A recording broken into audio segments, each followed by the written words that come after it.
Bon ok, aujourd'hui je suis à Pont-au-Combo dans le 77 pour essayer une nouvelle moto de la marque Kyuji Motor, pas nouvelle mais nouvelle pour moi en tout cas, c'en est une que j'ai encore jamais testée, c'est la SRK 600 RS. Et on va y aller tout de suite pour la fiche technique. À l'avant on a une jante de 17 pouces avec un CST Migra S3N en 120 de large, deux disques de 320 mm avec des étriers Brembo 4 pistons montés sur une fourche inversée réglable sur les deux tubes. On a 16 litres et demi d'essence pour nourrir un bicylindre en ligne de 554 cm3 et pas 600 cm3 comme le patronyme de cette moto pourrait le laisser penser. Il développe 58 chevaux à 8250 tours. On a 54 Nm de couple à 5500 tours, une boîte 6 sans shifter, une selle à 770 mm de haut pour un ensemble qui pèse 194 kg. À l'arrière, une jante de 17 pouces avec un pneu en 160 de large et un disque de 260 mm avec un étrier 2 pistons pour une facture s'élevant à 6 799 € et une moto qui est compatible pour les permis A2 et c'est très bien. Sans plus tarder, on y va, on détaillera le reste en roulant, c'est parti. Ouais, sympa, bien agressif dans les petits détails comme ça là, un petit avant pointu. Ou ici ça pique, ça y est, j'ai déchiré mon gant. Des petits ailerons slash prise d'air. Hop. Allez. On est parti, on est parti. Et le guidon, même si ce sont des demi-guidons, est assez large avec un angle assez ouvert. Pas beaucoup d'élévation, hein. Les poignets sont au niveau du dessus des tubes de fourche. Donc une position quand même assez sur l'avant. J'espère d'ailleurs qu'on voit bien tout à l'image. J'ai opté pour le point de vue central avec le grand angle, la stabilisation. Et aujourd'hui on a même le luxe d'avoir un filtre ND sur la GoPro pour un petit effet cinéma normalement.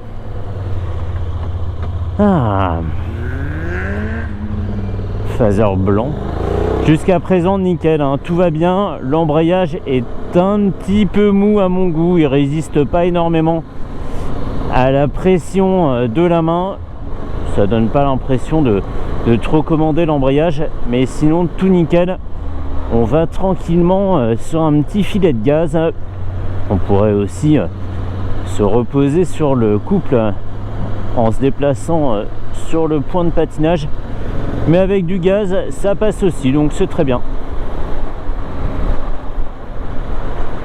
Une direction légère, ça c'est cool, et une position qui est quand même assez affirmée. En course, on n'a pas voulu non plus faire un roadster déguisé qui est à la portée de tout le monde.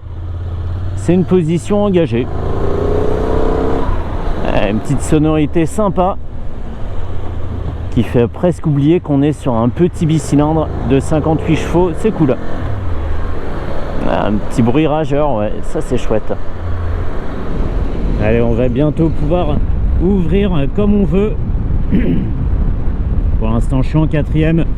Je le disais, hein, le TFT il est bardé d'infos. On a une jauge à essence, une température moteur, vitesse en haut à droite, une horloge tout en haut, le mode qui est activé. Ici je suis en mode normal, indicateur de rap engagé, et en bas qui s'agite joyeusement le régime moteur. Très bien, très bien.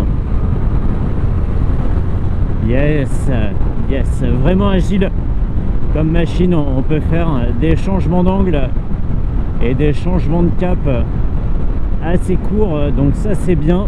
Et je vais même un petit peu vite, et à bord c'est vraiment du sport, hein. On a une petite bulle réduite, un petit cockpit très compact, et sous les yeux ces demi-guidons qui sont pas réglables si je dis pas de bêtises, parce que ça m'arrive de dire des bêtises. Ah non, ils pourraient l'être, hein, j'ai l'impression. Ouais, ils sont pas moulés sur le T supérieur, à vérifier quand même, mais ça permettrait de refermer un petit peu l'angle, même si là ça semble être une configuration à tout faire, donc c'est bien.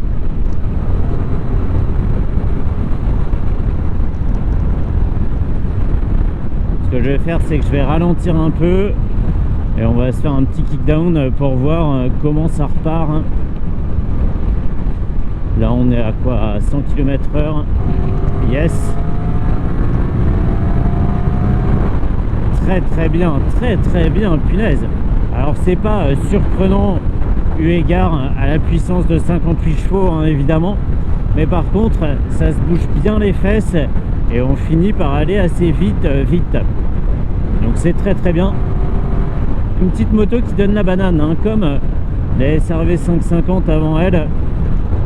Et ben, c'est une chouette machine. C'est vrai qu'en lisant le nom SRK 600 RS, je m'attendais plutôt à un 3 cylindres de 80 ou 90 chevaux. C'est pas que j'ai été déçu en lisant les specs et en découvrant que c'était un bi de 58 chevaux, mais ça m'a fait bizarre. Mais en tout cas, c'est un petit moteur qui charbonne bien et ça c'est super agréable. Je sais pas par contre comment on change les modes, donc on va rester en mode normal. Et c'est parti. Allez. Yes, mais yes, avec une très bonne allonge, ça c'est cool. Allez. Parfait. Nickel, avec une commande de gaz qui est un petit peu souple, qui pourrait offrir plus de résistance, mais encore une fois ça rend la moto facile et abordable à tous les publics, donc c'est génial. Et à bord du beau matos, on va quand même essayer de changer le mode. Non, ça c'est la petite fenêtre, trip, totaliseur, etc. On va faire Hunter, non. Ça non. Comment on pourrait faire ça? Non, bah, je sais pas. Ouais, c'est pas très grave. Allez. Et la position, je le disais, elle est engagée, hein, on est amené sur l'avant de la machine, un peu le nez dans la bulle, mais par contre le dos ne souffre pas, les genoux sont pas mal pliés parce que les pieds sont assez hauts et pas mal en arrière, mais c'est pas une position fatigante pour autant. On a un peu le meilleur des deux mondes. Je dirais pas que c'est tout à fait une GT parce qu'on est quand même sur une petite sportive, mais c'est pas fatigant comme une sportive en tout cas, ça c'est bien.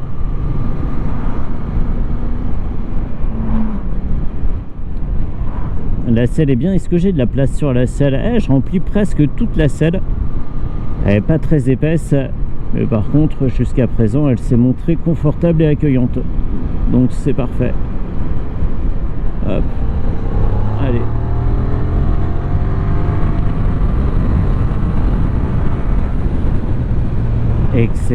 Excellent, on voit le paysage qui se met à défiler très vite, on se dit waouh génial, on va vite, et en fait ça reste tout à fait raisonnable comme allure, donc c'est bien, on a les sensations sans se mettre en danger et avec une vitesse qui est tout à fait respectable, donc c'est vraiment génial. Je pense, cela dit, qu'elle sera plus à l'aise sur les tracés techniques à enchaîner les virages, les pif-paf et les freinages tardifs que sur les tracés étirés avec des longues lignes droites où il faut un petit peu plus d'allonge. Mais jusqu'à présent, le sans faute, nickel, ça va exactement là où on veut. Je vais freiner un peu plus fort ici. Eh non, quand même, ça mord. J'ai été un peu exigeant avec les freins au début, un petit peu dur avec eux, mais en fait, il y a tout ce qu'il faut où il faut. Très bien. Et cette façon d'exploser là, tranquillement, c'est très bon aussi. Yes, les freins se sont bien réveillés, c'est vrai. Allez, un petit essai tranquille hein, sur une moto qui l'est pas tout à fait, mais c'est sympa, il fait beau, on est vraiment peinard. Et merci à Pierre et Lucas et toute l'équipe de HVR 77 pour le prêt de la machine. Je pense avoir fait la majeure partie de la gamme QJ maintenant, et c'est globalement des bons produits qu'ils proposent. Yes.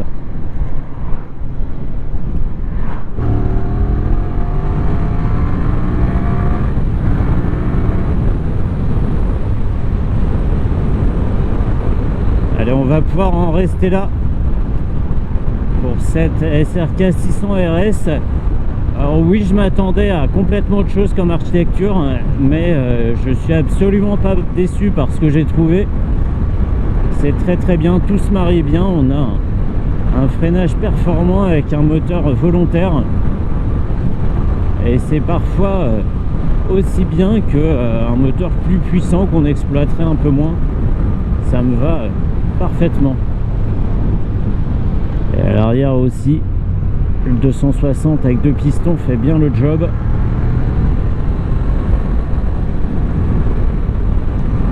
Vraiment content de cette machine.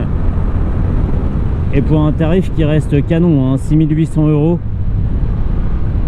c'est très raisonnable. Rapport prix-prestation, vraiment super. Hein. Allez, je retourne à Ponto Combo. Fini pour cette QJ SRK 600 RS. Un vrai plaisir et avec de l'équipement qui tient la route aussi. Rien à dire. Vraiment parfait.